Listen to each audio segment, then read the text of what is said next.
ভোলা মাছ আমার খুব প্রিয়, তাই যখন যেমন ইচ্ছে হয় তেমনভাবেই ভোলা মাছটা রান্না করি। আজ করছি ভোলা মাছের পাতুরি।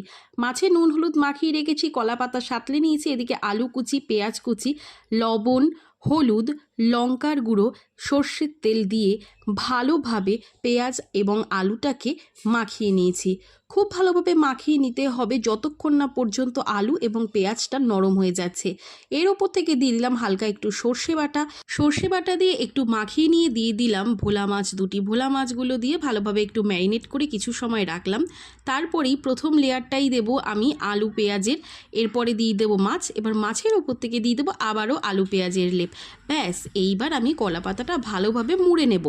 সুতো দিয়ে বেঁধে নিয়ে কড়াইয়ের ওপরে আমি তুলে দিলাম। এরপর কড়াইটা গ্যাসের ওপর বসিয়ে লো ফ্লেমে সম্পূর্ণ ঢাকা দিয়ে ধীরে ধীরে তৈরি করতে হবে। মাঝে কিন্তু দু একবার উল্টে পাল্টেও দিতে হবে।